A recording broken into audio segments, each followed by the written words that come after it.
Welcome. It's your man, God of Docs, back with another episode of the Audible. Hope everybody's having a good week.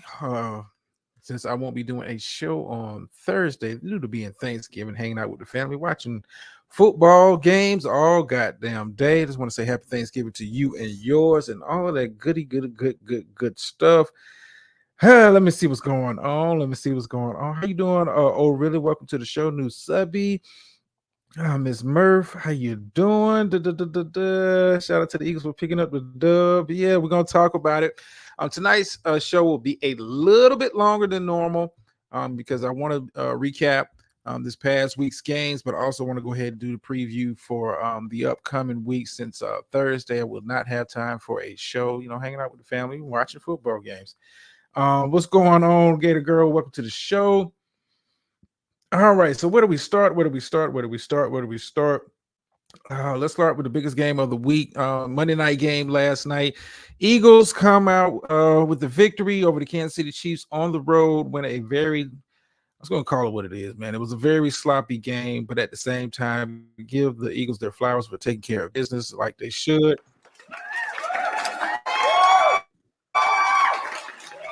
It's y'all know me for saying shout out to the Eagles for the dub. A very ugly game, offensively for both sides. I know weather played a factor into it, but it was it didn't live up to my expectations as far as like the quality of football that I thought I was going to see. But hey, you're not going to get a beauty every week. Some games you have to win like that. These are one of those ugly games that you have to kind of go out there and take care of business. And the Eagles took care of business. Now, I will say this.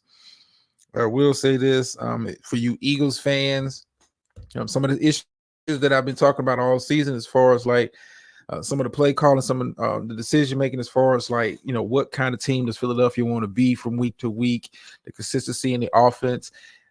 You're starting to see some of those issues kind of rear their heads over the last couple of weeks, but it doesn't take away from the fact that the team still won. Kansas City, in my opinion, kind of let one go. You left a lot of points out there on the field. When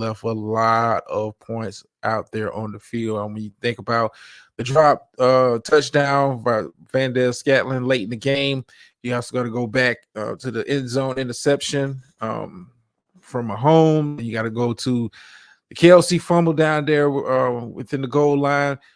Kansas City left a lot of points on the field, and Kansas City, still have one of the best records in the NFL, but just don't look as dominant as I thought they would be at this point of the season. But they're still, taking care of business, and it helps when you play in a division when everybody's under 500. So you have time to kind of work on stuff, get it together. Kansas City will be in the playoffs, still pushing for the number one seed, are currently by tiebreakers are number two to the Baltimore Ravens. But at the same time, I think Kansas City's in a good position to get better. There's some things you got to work on. The receiving core, I didn't know this until I started doing stat breakdown for some of the games and some of the commentary I was hearing while I was watching the game. I didn't realize that the Kansas City receivers had such a high drop rate at this point of the season, one of the highest drop rates at this point of the season in recent history. That Swift curse to kick in. Maybe what's going on, Triggs. Maybe it may be kicking in. I don't know. I just know Kansas City left a lot of plays out there on the field. It was a game. They was in control in the first half, and even with that, I always felt like Philadelphia had an opportunity to get back into the game just because Kansas City left a lot of stuff out there. Some of those plays I think won't happen if they meet again later on down the line in the Super Bowl. But Philadelphia, you won, but you still have some issues you got to be concerned about. Jalen Hurts, I don't know if he's hurt, and they're not really reporting it. I'm not sure what's going on with him. He just doesn't look right. He hasn't looked right physically over the past couple of weeks. I don't know what the issue is. I think Philadelphia, hey, you have success when you're a run first type team. Let Jalen work off the RPO. Let Jalen lean on the run game. That opens up the passing down the field to AJ Brown, Devontae Smith. But they made enough plays last night to win. Congratulations on them for picking up the win. Miss Murphy, yeah, I expect the KC to win. I know you're glad they didn't, but KC left a lot. Like I said, left a lot of plays out there on the field, left a lot of points. And that's the crucial thing when you think about the turnovers in the red zone and the drop touchdown catch. You're talking about 21 points because of the game. If you was watching it, it wasn't a pretty game, but if you was watching it, it wasn't a game that should have been that close considering how bad Philadelphia offense was kind of struggling throughout this game. Credit to Kansas City defense for playing ball. They held on as long as they could, but eventually you can't keep having missteps, can't having drops, can't turn the ball over in the red zone and expect to win in the NFL. And I don't care who you are. I don't care how good your team is, how good your coach staff is, your quarterbacks and all of that. You can't leave points when you get down there in the red zone, man. You got to take care of business, and turning the ball over is the worst thing because at least walk away with 3, if nothing else. If they get down there and they get field goals on those drives, we're maybe having a different discussion today, but we're not, because it didn't happen. I don't do woulda, coulda, shoulda. Breaking down some of the other Week 11 games. Probably, to start off the week, last Thursday, you had Baltimore taking care of business at home against the Cincinnati team. Biggest news coming out of this game here was the key injuries. Joe Burrow is now gone for the season with a right wrist injury. I'm not sure Cincinnati's in a quandary. The backup quarterback. I mean, he's in the NFL, but he doesn't bring the same cachet as a Joe Burrow. I don't know the Cincinnati. That's the question you got to ask yourself with Cincinnati. Is Cincinnati out of the playoffs, considering how well the other teams in the AFC are playing?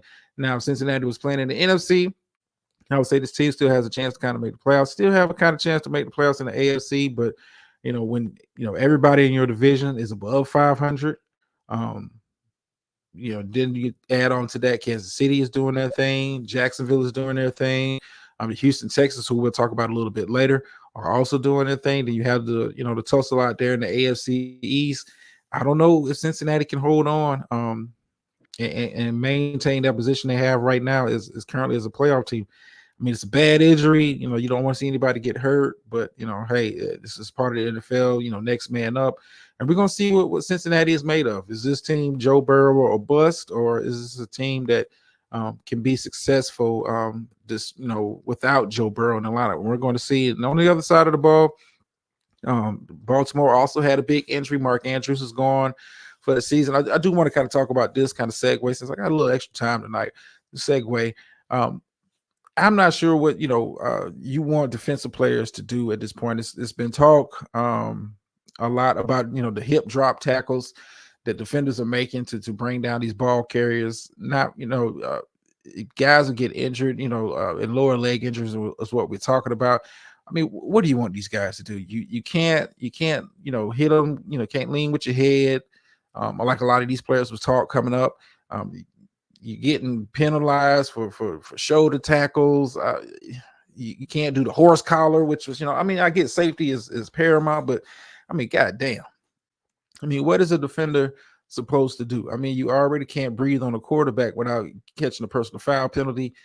Now, how do you want a cornerback to bring down a tight end? Like, how do you how do you want them to do it? You don't want them, spiking them into the ground, flipping them up. I mean, what do you want a defender to do? I mean, I have no, it's it's a bad, it's a bad thing that happens. Guys get hurt, man. But like, damn, like, what's going on, brother, of a certain age? I mean, like, what do you want these guys to do? Like I said, it's a lot of talk coming out about the hip drop tackle, guys getting hurt, and we're talking about lower leg injuries. I mean, damn. I mean, this let these guys play. How you doing, Dr. Nick? Welcome to the show. Yeah, girls, I'm really sorry here about Shiesty. Yeah, I'm a little disappointed also, considering how well this team was kind of playing of late. But we're going to see what Cincinnati is made of. We're going to see what Cincinnati is made of. I think going forward, you're going to see a slower pace from Cincinnati. Since our backup quarterback, a Burrow. Oh man, I mean, Joe Mixon is time for you to kind of earn your money. I think this is going to be a run heavy approach going into this, going into the rest of the season. But hey, we'll see. I mean, the way guys are recovering now, they're saying they're out for the season now. If you've been keeping up with the New York Jets, it's been reported that Aaron Rodgers is kind of moving around. He's expected to start jogging. He may be back before the end of the season, depending on what position the Jets are in at that point of the season. And we'll kind of talk about that a little bit later when we talk about the Jets game. Rodgers may be back before the end of the season. So, I mean, I wouldn't rule out, Joe Burrow, if the team has a chance to make the playoffs, hey, kind of sucking it up, putting the cast on or something like that. I know this is a throwing hand, but, hey, you seen guys go out there with busted ACL, high ankle sprains, all kind of stuff. When you have a chance to win. But I think if Cincinnati, we're going to see what they're made of. We're going to see what they're made of the latter part of this season. I'm not optimistic. As this, you lose a quarterback on any team in this league, and it's hard. But when you lose a quarterback of that caliber and your backup is a nobody, we're going to see. But moving on. It was some good games this past Sunday. One of the better games, a defensive game. Pittsburgh Steelers, Cleveland Browns. Browns going out there without Deshaun Watson. Steelers offense is a complete disarray right now. You heard a lot of players coming out expressing their frustration about some of the play calling and that kind of stuff. And Pittsburgh did something that they don't normally do. I think this is the first time in about 4 decades that they fired any position coach middle of the season. Typically, they kind of do those kind of things. Pittsburgh is one of those stable franchises that doesn't do a lot of movement in regards to the coaching staff, especially during the season. You just don't see that.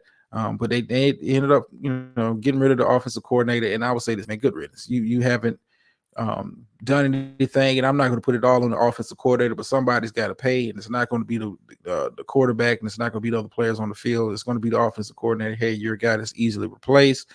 We're going to see what Pittsburgh's got going on offensively for the rest of the season. Like, before the start of the season, I thought, Pittsburgh was my dark horse team. I thought the offense will be playing a lot better than they did last season, but it seems like this team has regressed offensively, but the defense is still stout enough to kind of keep them in a lot of games. Kept them in a game against Cleveland.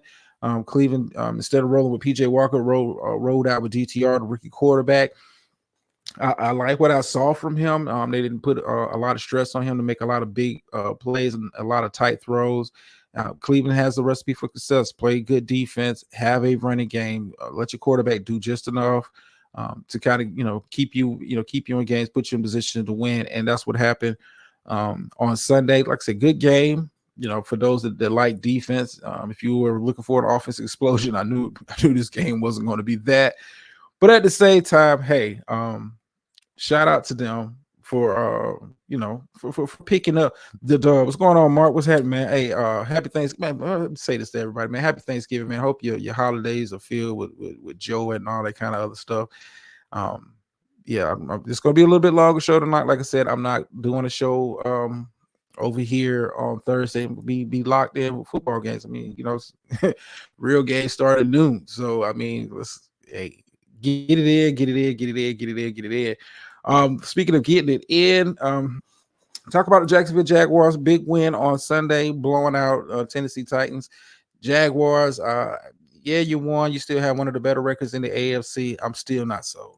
I'm still not sold. Something about Jacksonville just does not give me confidence, and I got to see it come playoff time. What you do in the regular season, in this division, it's a kind of a down division for the most part, with the exception of the Houston Texans, who we'll talk about a little bit later, being one of the surprise teams so far this year. Jacksonville, big win over Tennessee.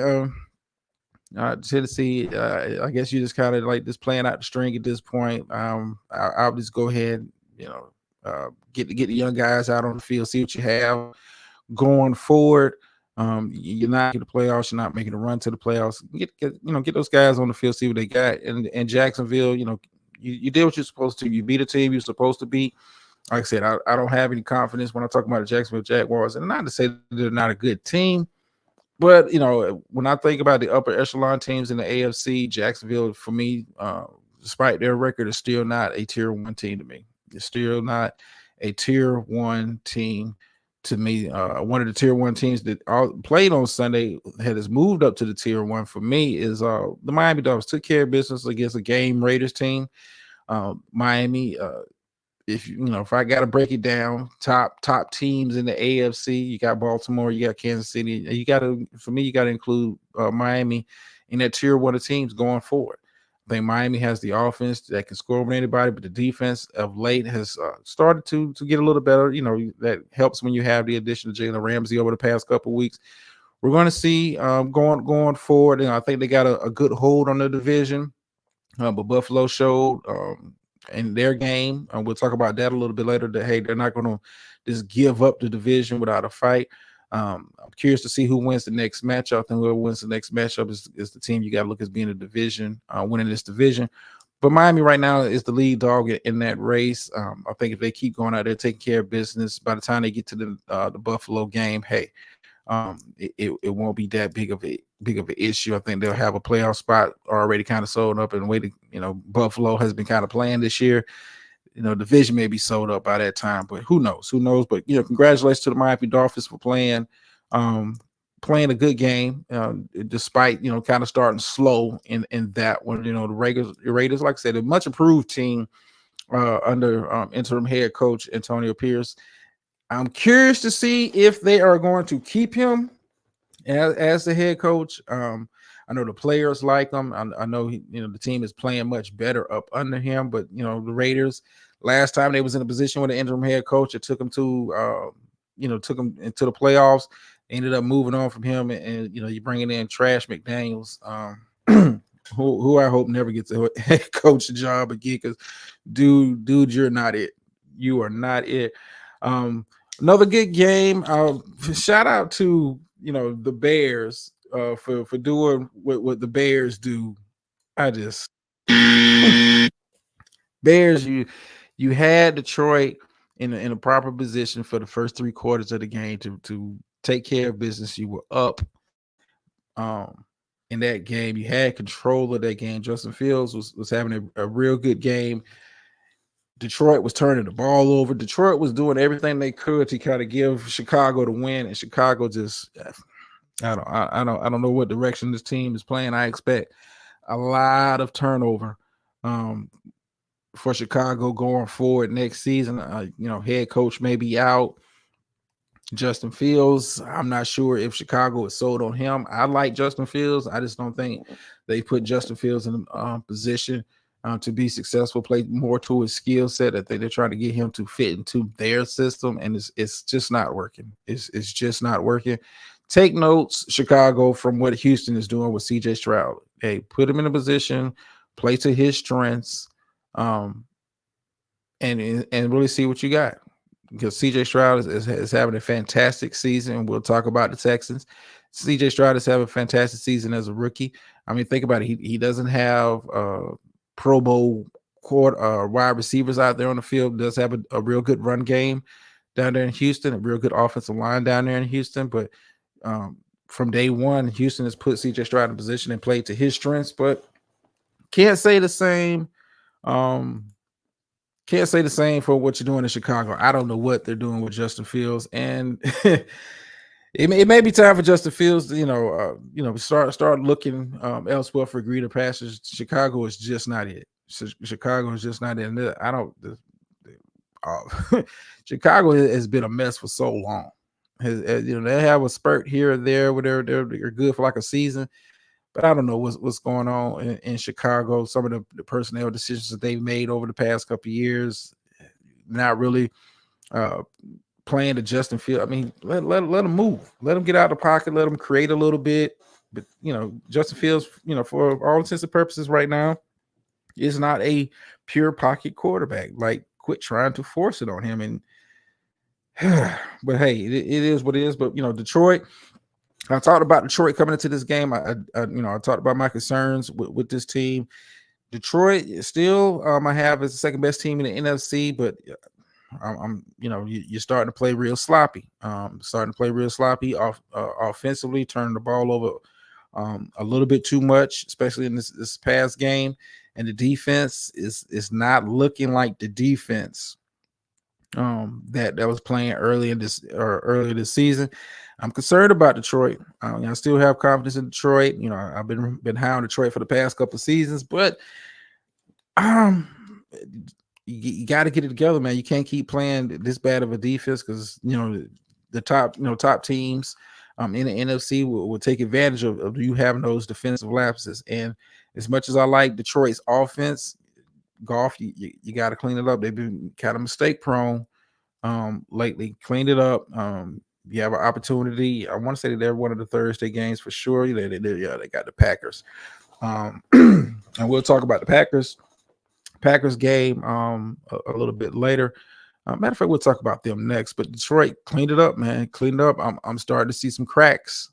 And it's got me concerned going out for the rest of the season. Speaking of cracks, the Chargers do what the Chargers do, lose another close football game. I said this before the season. On paper, the Chargers have a very good team. If you was to match them up with just about any team in the AFC, they match up very comparable to them. When we're talking about skill positions, but can you really put it all on the head coach? And I know he's probably gone unless this team wins the Super Bowl. He's gone at the end of the season. They're going to get rid of him. The Chargers have been like this for the past couple of seasons, where they just can't close out close games. They tend to play down to the level of the competition, and for whatever reason, Jordan Love has his best game of the season against the Chargers. I just don't get the Chargers. I don't get it. This is, I don't want to say it's a choke factor, but just about every game they're in, games they really should be taking care of business, blowing the team out. I know they had a late drop by the rookie wide receiver in this game. We might be having a different discussion, but the Chargers, you shouldn't have even been that close with a Packers team that has struggled offensively for the majority of the season. The Packers defense has played well, but the offense has struggled. But you couldn't tell on Sunday. Jordan Love looked very comfortable in the pocket, was able to hit his receivers, big plays all around. Chargers, the way you're trending right now, you might not make the playoffs.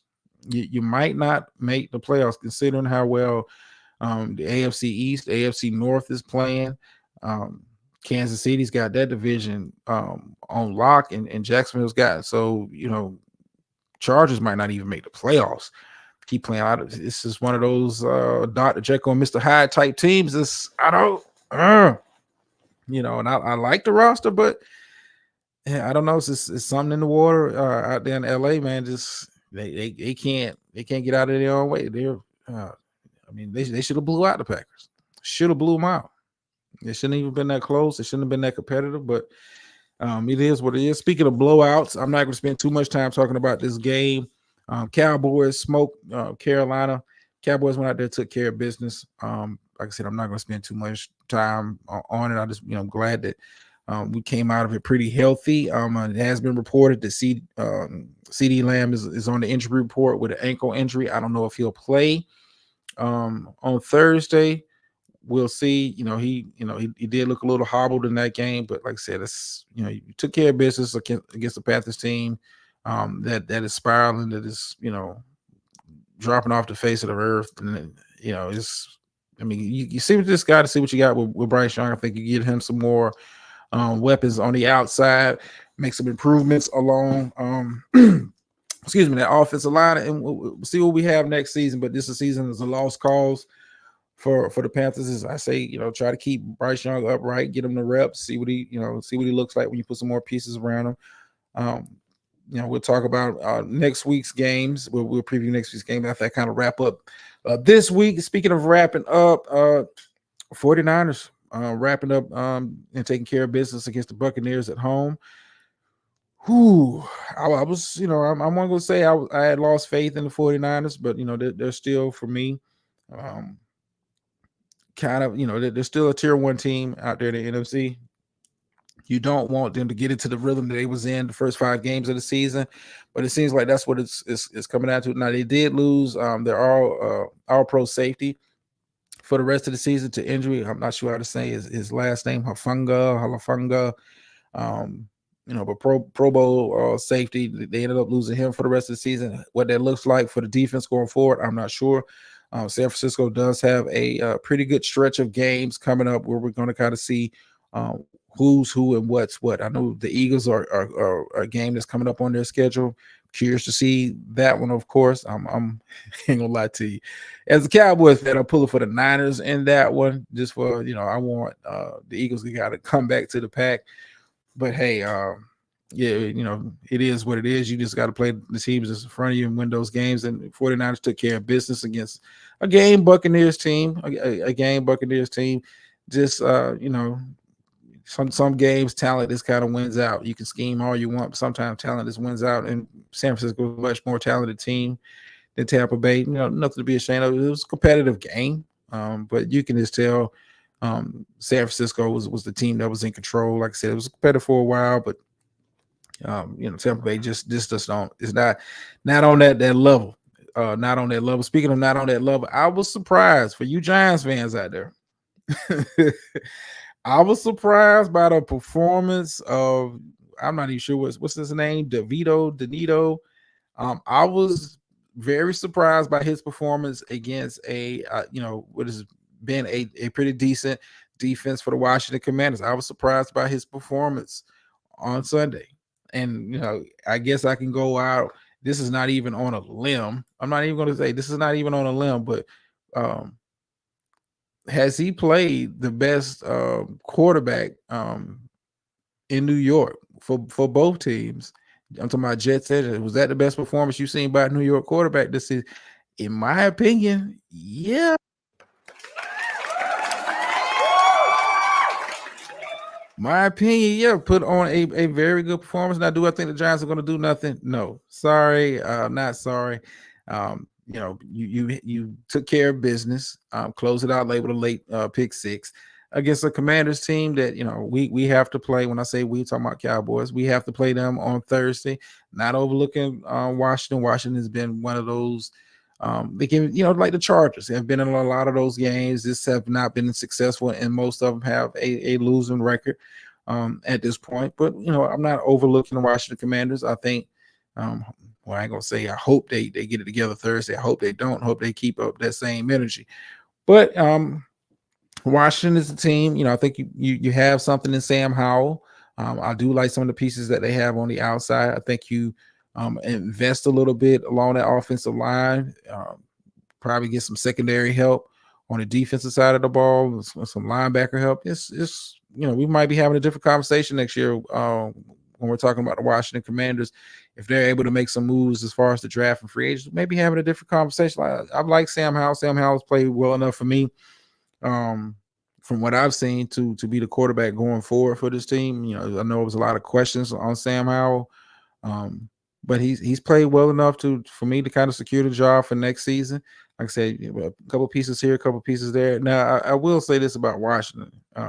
You got to start side-eyeing your GM when you give up your two best outside pass rushers and you're wondering why you can't get no pressure on the third-string quarterback who's out here lighting you up with the best quarterback performance by a New York quarterback this season. How do you trade Chase Young and Montez Sweat and looking dumbfounded? Oh man, we don't have we don't have an outside pass rush. Like, how do you do that? How do you do that? But hey, like I said, Washington's a competitive team. I don't think any team should be overlooking the Washington Commanders. I know the Cowboys, and I hope we take care of business, and we'll talk about that as we move forward. Texans, in my opinion, you got away with one. CJ Stroud, put up a lot of yards, had some touchdowns, but also had some turnovers in that game. But I like what you sometimes you have to win those kind of games. Arizona, just kind of a lack of talent when able to really take advantage of those turnovers by the Texans. And the Texans, they're starting to get a little attention, a little national buzz. People are starting to, really look at what's going on down here in Houston, because not a lot was expected of this team. coming into the season. I mean, rookie head coach, rookie quarterback, wasn't one of the best teams last year, and this team is trending. His team is trending now. CJ Stroud, I think you got to clean it up. I know you think you have a cannon of an arm if you play well so far this season, but you play some of the more elite teams, 3 turnovers, 3 picks, and your team is getting blown off the field. I think Houston has done a very good job of kind of limiting the mistakes, but they had a lot of mistakes against the Cardinals. The Cardinals just wasn't a team that was able to take advantage of it. You play like that, CJ, against a Jacksonville, you play like that against the Chiefs or Baltimore or Miami, and your team is getting smoked. I'm just being honest with you. You have a good thing going down there in Houston, but you're not on that tier 1 team like where you can just be overcoming turnovers game after game, and most teams can't, and you're not one of them. Moving forward, Buffalo smokes the Jets. It's been reported that Zach Wilson will be benched for the next game. Tim Boyle is the new starting quarterback for the Jets. And I've tried to kind of hang in there with Zach Wilson, but it's obvious to me and every New York fan, hey, he's just not the guy for this team. I know they did bring in Aaron Rodgers. Aaron Rodgers got hurt, but Zach Wilson, to me, he's looking worse than he did last season. He's looking worse than he did last season. What's going on, the fraud? He's looking worse than he did last season for me, and I know the Jets fans like, stay competitive and maybe we'll get Aaron Rodgers back on the field. I'm not sure. You guys make it that far. You look bad. Ooh, you look bad Sunday. Buffalo took advantage of it. Buffalo limited the mistakes and played like the tier 1 team I thought they were coming into the season. Blew them out. It wasn't even close. Wasn't really competitive. And I can understand, and the team is frustrated. I know the defense got to be frustrated for the well as they played for long stretches of this season, and the offense just can't put nothing together consistently enough. You're not good in passing. You're not good in running. Offensive line is bad, and Aaron Rodgers can kind of cover up those mistakes because he elevates the play of other players around him. Zach Wilson just can't. He needs superior talent around him. He needs to find himself in a Brock Purdy type situation where you have a lot of talent at the skill positions to really succeed. Just New York is just, it's not going to happen. Zach Wilson, hey, go ahead and start working on talk to your agent about possible free agent destinations, to where you can kind of go somewhere, rebuild your image. I don't think you need to be going anywhere where the pressure is going to be on you for you to be the starting quarterback. I think Zach Wilson, maybe a year or two as a backup to kind of like I said, rehab your image. I wouldn't be surprised, once the season is over, Zach Wilson is officially let go. I would be, if I was him, I'd be kind of looking at a team like Minnesota Vikings, maybe in need of a quarterback. I'm not sure what they're going to do with Kirk Cousins. Josh Dobbs has played well, but Zach Wilson, maybe, hey, you need to start looking at Minnesota. It's a possible destination going forward, a place you can kind of get in there and not too much pressure is put on you to dominate and win games as such a high overall draft pick. I mean, there's options out here for you, Zach. New York just ain't it. New York is just not it. This is offensively, it's not a very talented team. I mean, they have a couple guys I like, Breece Hall, Garrett Wilson, a wide receiver, but offensive line is sketchy. They were sketchy last year, and they're even sketchier this year. So yeah, get up on out of there. But Buffalo helped you pack your bags. You've been benched for Tim Boyle, and we'll see what Tim Boyle does.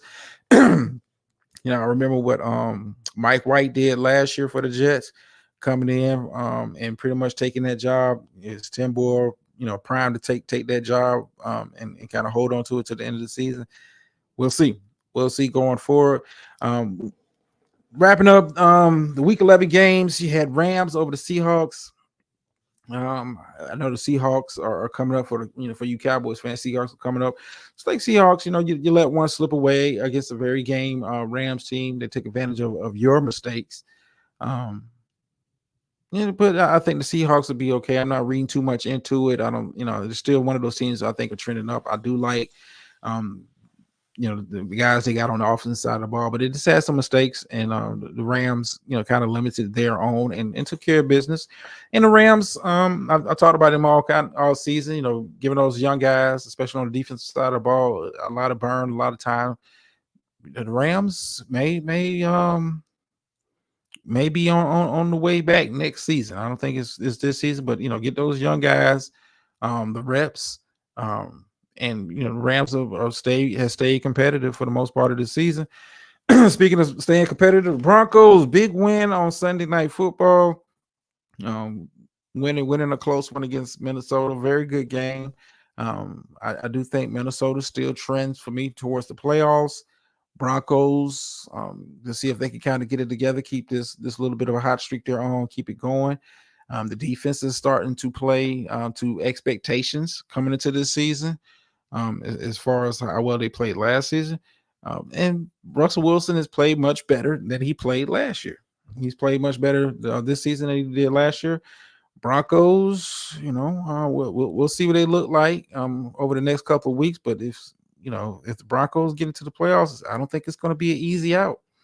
I don't think it's going to be an easy out, especially with how well Russ is playing so far this season, and you have a Super Bowl winning head coach on the sidelines. Defense is coming around. I'm going to be overlooking the Broncos. I mean, the same team a couple weeks ago locked up Kansas City and won that game. So Broncos, teams that have the Broncos on the schedule, don't be overlooking them.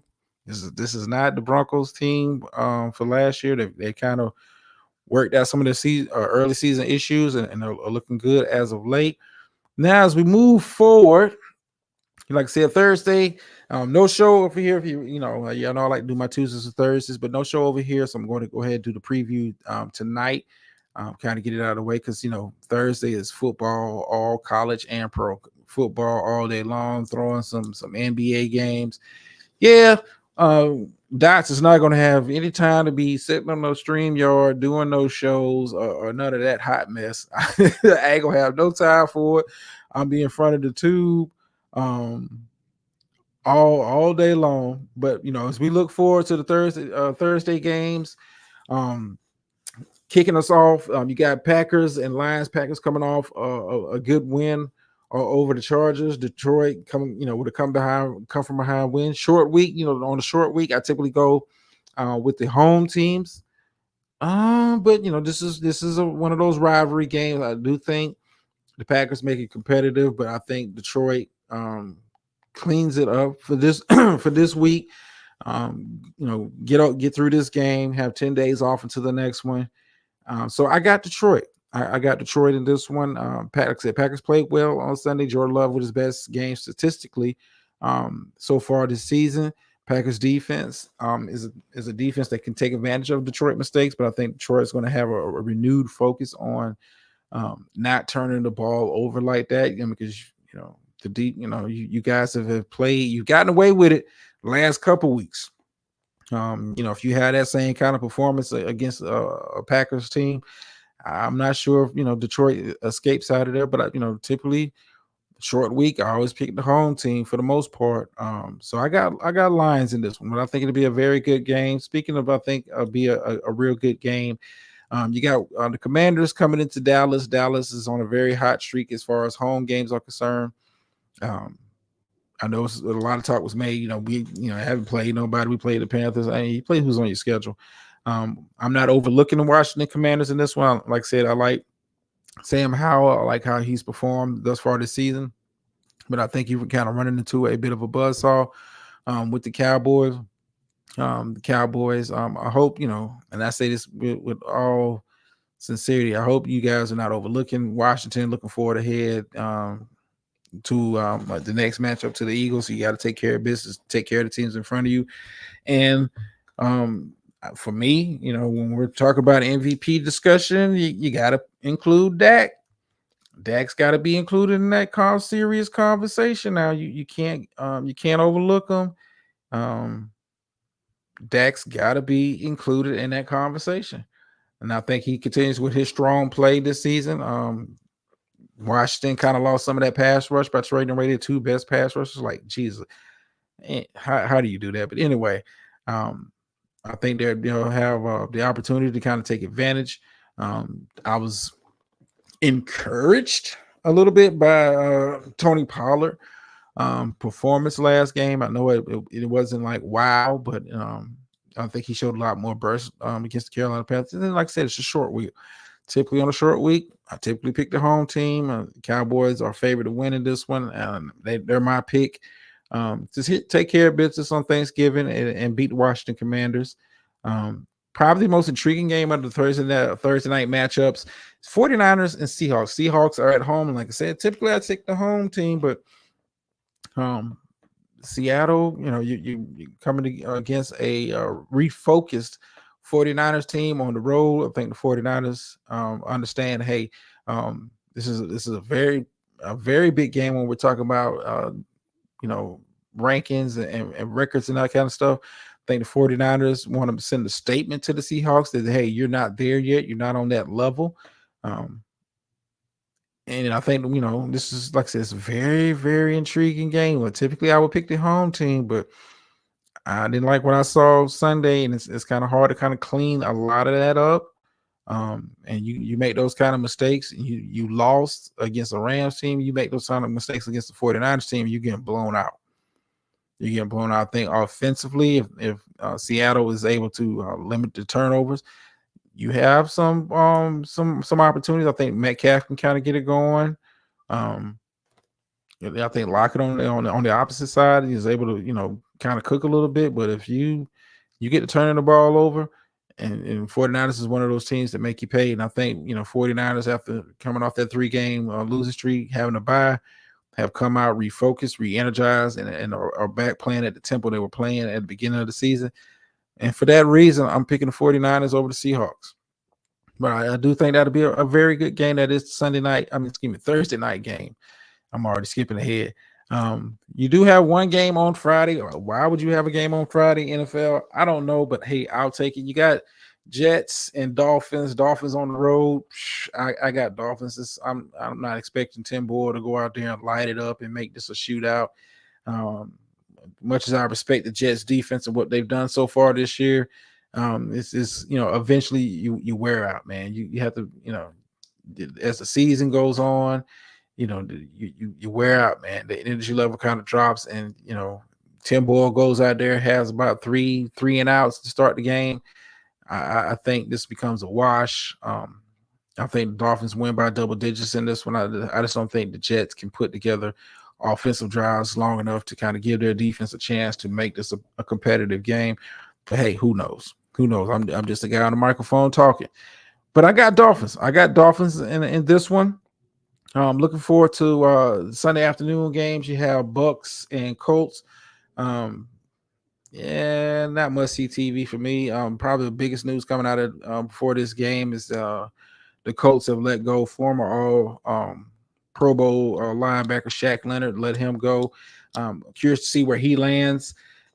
He's gonna have to clear waivers before he signs with anybody. I'm not sure where he's gonna end up going. I don't think anybody's gonna pick him up before he clears waivers. That's a $15 million cap hit if you do pick him up. So I think he clears waivers. I'm not sure where he goes. He is coming off a couple injury-riddled seasons.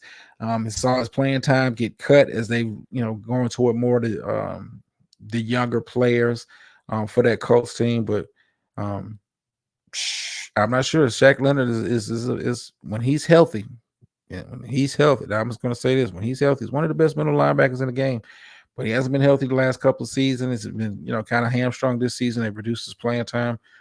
We'll see. I think that's a piece. You're going to see once he clears waiver wires. Where does he end up?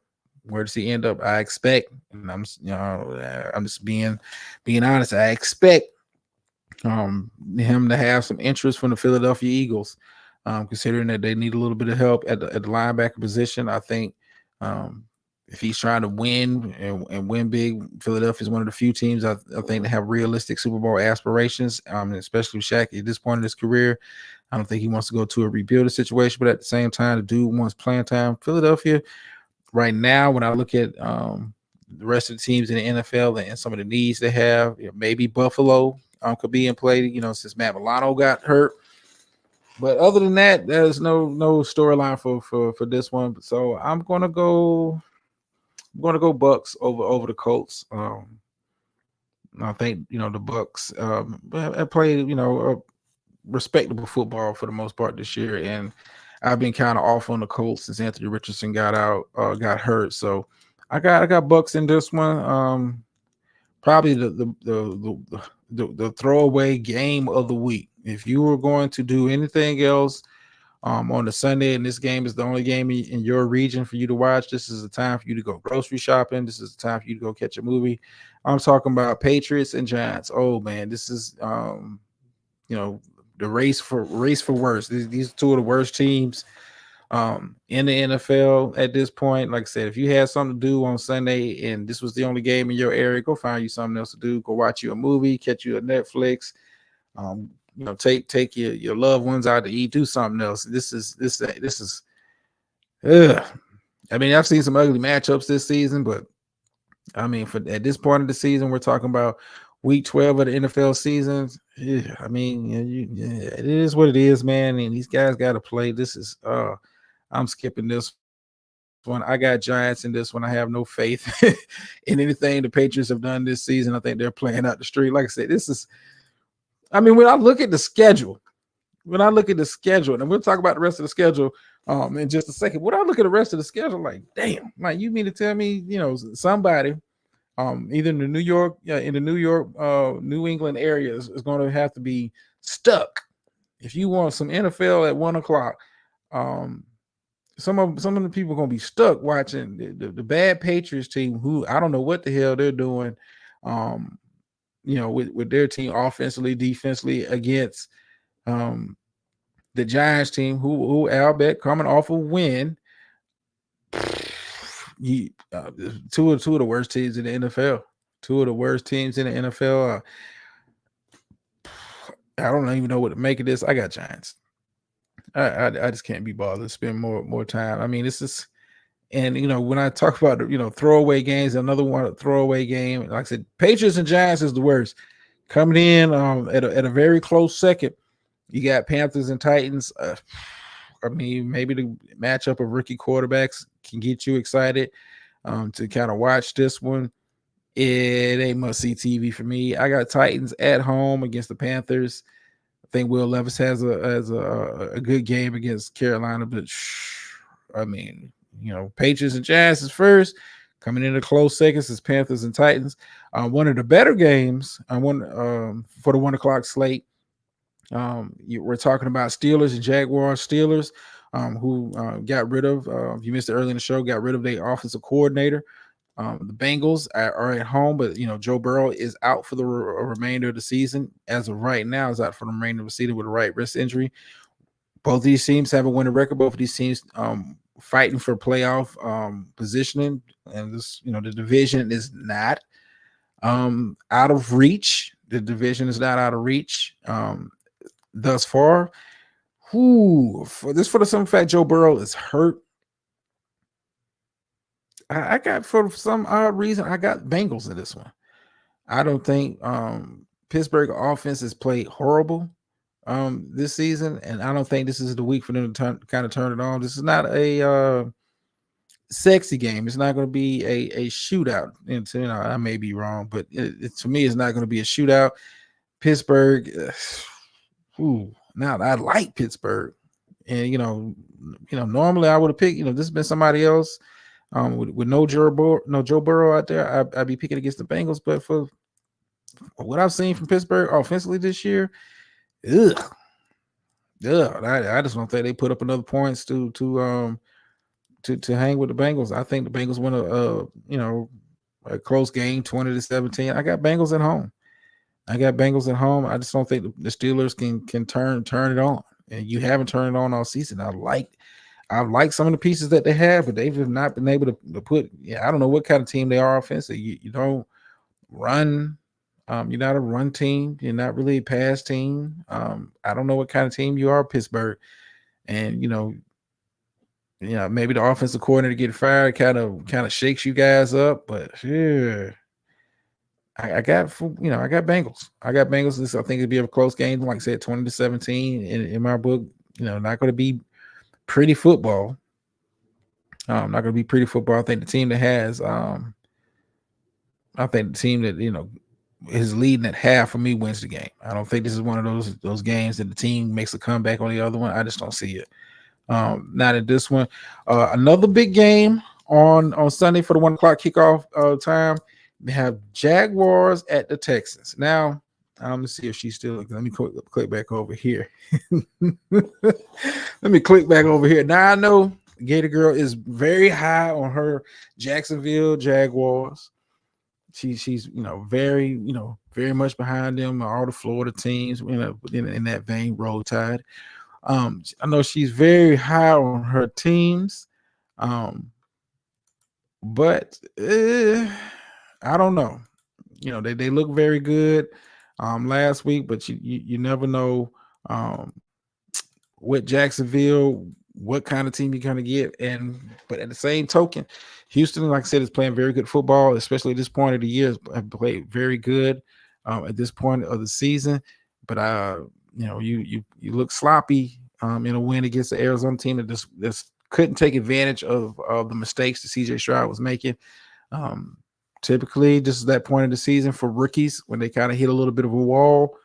And for that reason, I know the Texans are at home. And for that reason, I got Jacksonville. I got Jacksonville. I think Jacksonville comes in here, goes into Houston with a renewed focus. Going to be very locked in, understanding that the Texans are the only team that could possibly challenge them in this division. I think you go ahead and try to stamp that hope out. Put the Texans in a position where they're fighting for a wild card spot in Jacksonville.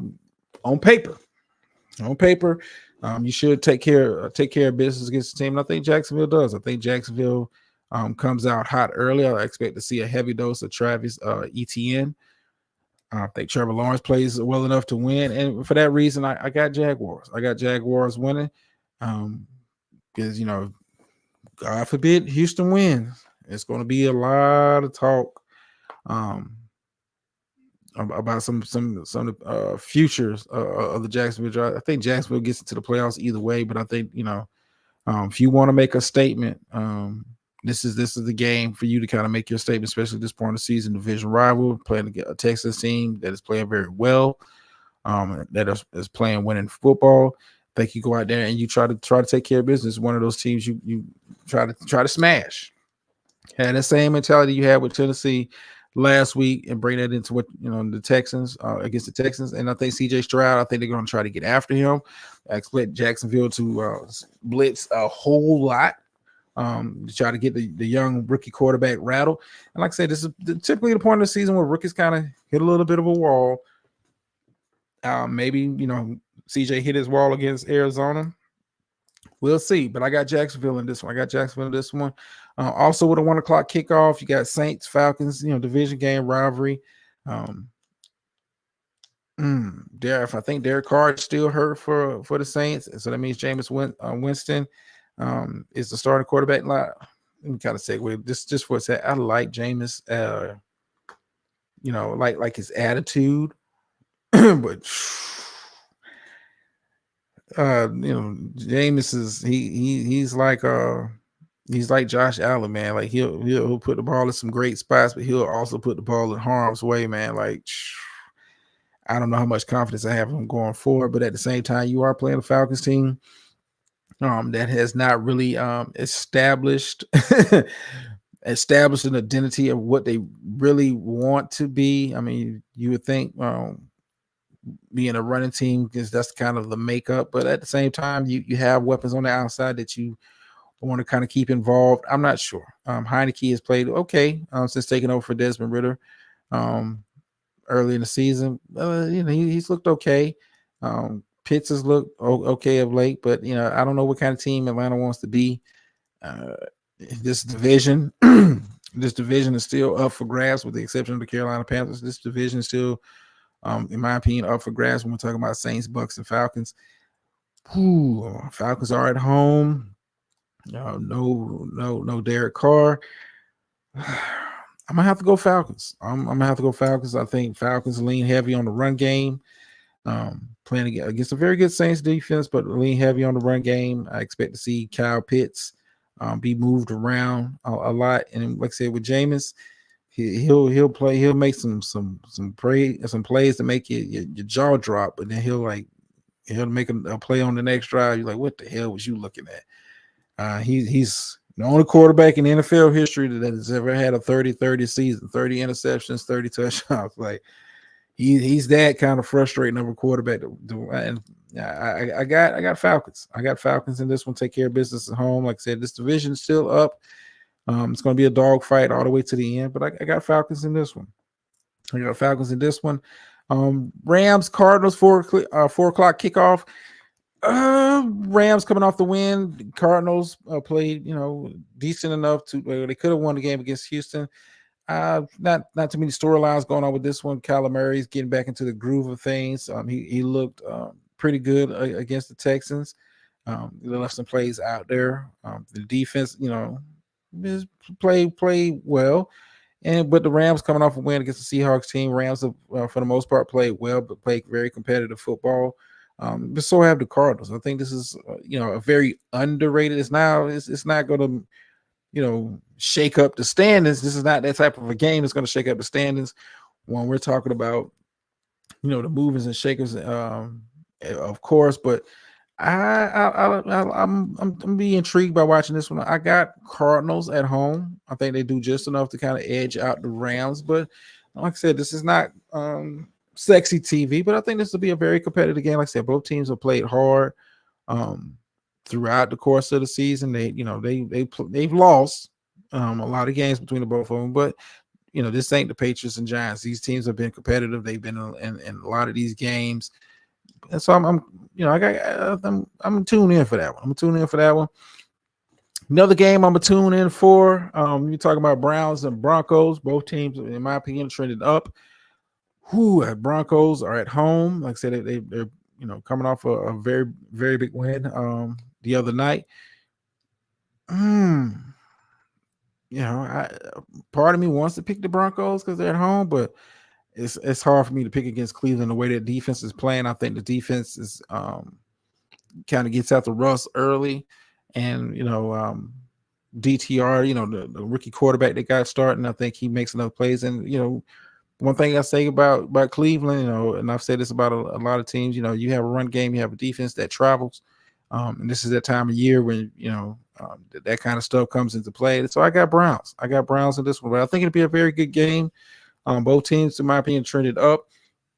Broncos are on the fringe of making, pushing for a playoff position. I think Cleveland, if they want to kind of keep pace into the next matchup with the Ravens, have to kind of win this game. I know the odds makers have the Browns favored to win, and I got Browns also. I expect to see a heavy dose of Ford and a little bit Kareem Hunt, DTR on the move with a lot of RPO, and the defense kind of get after it. Against Russ, but it's one of those. It's some good games. It's some good games. But this is one of them for sure. I got Browns. In this one. Possibly the biggest game of the week. Eagles, after coming off coming off a win against the Kansas City Chiefs on the road, return back home. They have the Buffalo Bills. This has got to be, for me, game of the week. When we're talking about the potential stakes in this one, Philadelphia want to kind of keep pace, keep in that position as the number 1 seed for the NFC. Buffalo, like I said, coming off a very good performance against a subpar Jets team. Buffalo wants to kind of keep pace, keep the pressure on Miami. Buffalo coming to the season was a tier 1 team. Philadelphia was a tier 1 team. you know, I have to kind of, I'm kind of, I'm curious to see what the injury report looks like for Philadelphia, because I know um, they won't say it, but some seems, all physically with Jalen Hurts, as far as like his mobility and how he's been moving the last couple games. And I've been saying it all season. Something that seems off about this offense. Um, but at the same time, you're playing against Josh Allen. He's got a little bit of that Brett Favre, Jameis Winston, and he'll put the ball in harm's way. But where you want to go with this one, Dots? I got Bills. I got Bills. Only if Philadelphia doesn't come out with a run first mentality. Philadelphia comes out with a run first mentality. Um, they take care of business at home and beat a Bills team. I think that's got to be the game plan for Philadelphia coming into this one. Lean heavy on the run game. Lean heavy on the run game, the play action game, the RPO game. Lean heavy on that one.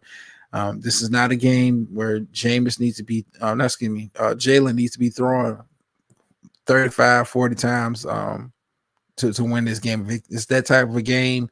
You're playing right into Buffalo's hands with that kind of mentality. But I got Buffalo. In this one, I think it'll be a very good game, very close game. But, like I said, for me, Philadelphia, if you come out with the run first mentality, you take care of business. If you come out trying to sling the ball all over the field, you're going to struggle. You're going to struggle. And I think that's where Philadelphia has struggled for me offensively. Yeah, they've been able to win, but something about Philadelphia reminds me of a couple seasons ago, the Pittsburgh Steelers, who started 12-0. It just didn't seem as dominant as the record may reflect. It just has not seemed dominant for a team to be with only one loss at this point of the season. You would think it would be clear cut that Philadelphia is the best team in the NFL and dominating, but it's not been that kind of a season for Philadelphia. Not to say that they're not real, but at this point of the season, you should be clearly showing your dominance. And Philadelphia just has not done it. Like I said, they got a rough couple games. You got through Kansas City. You have Buffalo. Who's next up for them? And you got the 49ers. So we're going to see what Philadelphia is made of. But I got Bills in this one. Chiefs, Raiders. I got Chiefs in this one. I'm not going to spend too much time talking about it. I think Chiefs come out with a little bit of extra motivation, realizing, hey, they let one go against the Eagles with the amount of turnovers that they have in the red zone and the drops by the wide receivers. I think they take care of business against the Raiders. And Patrick Mahomes has owned the Raiders. So I got Chiefs in that one. Sunday night game, you got Ravens and Chargers. I think Chargers will make it competitive for a bit, but I got Baltimore in this one. I'm curious to see what the offense kind of looks like without Mark Andrews out there for the remainder of the season. Mark Andrews, Pro Bowl tight end, is a big focal point and part of this offense. We'll see what this team looks like without him out on the field, but can't have no faith in the Chargers. Chargers are at home. I got Ravens. I got Ravens in this one. I think Lamar Jackson kind of gets on track, and that run game kind of gets on track.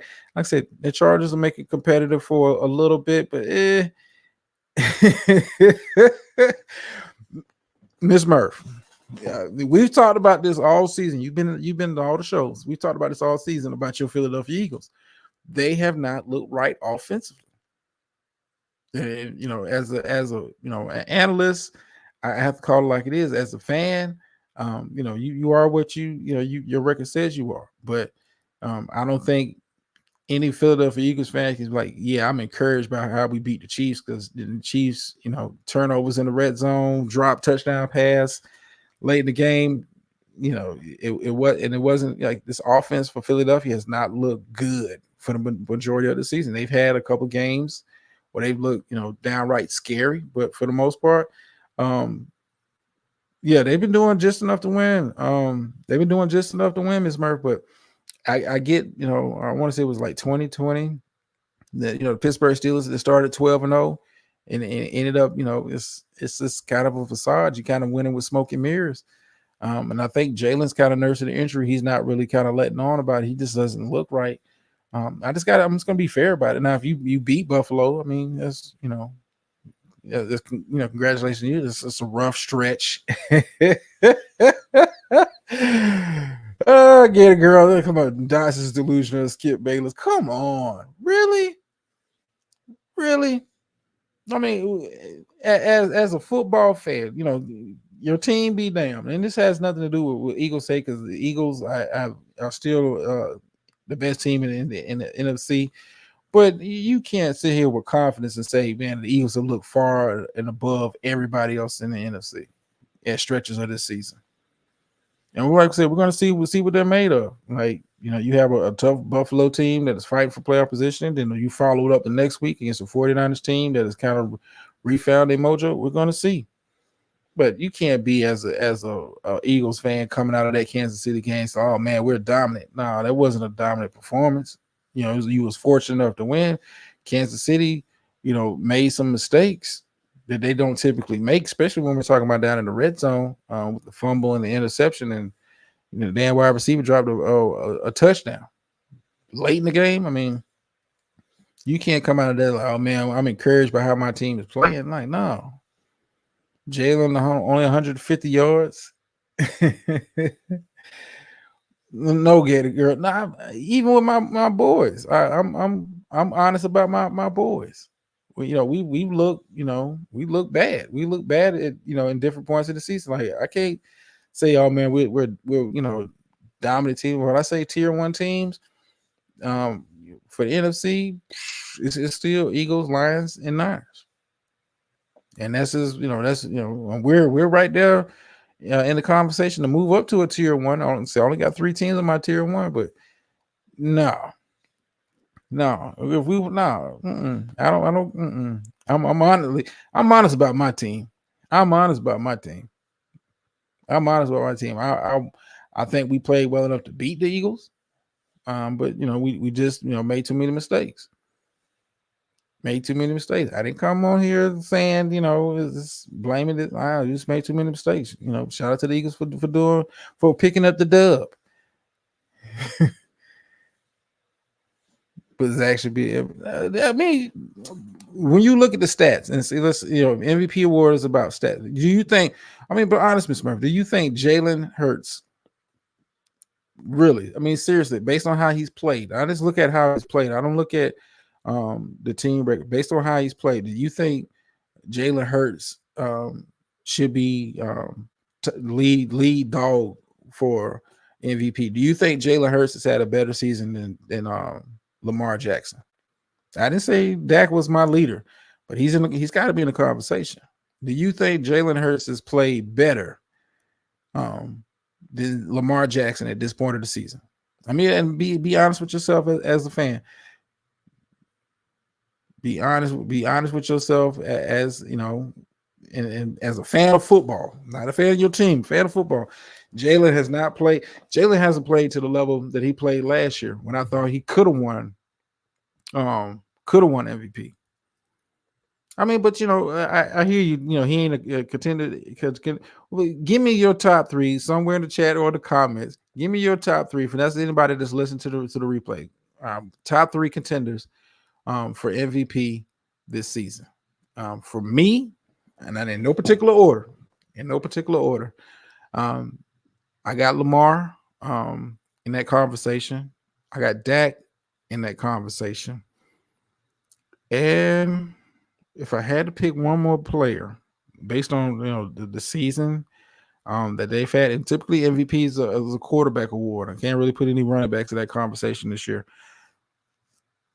Depending on how the season kind of plays out, you're going to hear people put Brock Purdy in that discussion.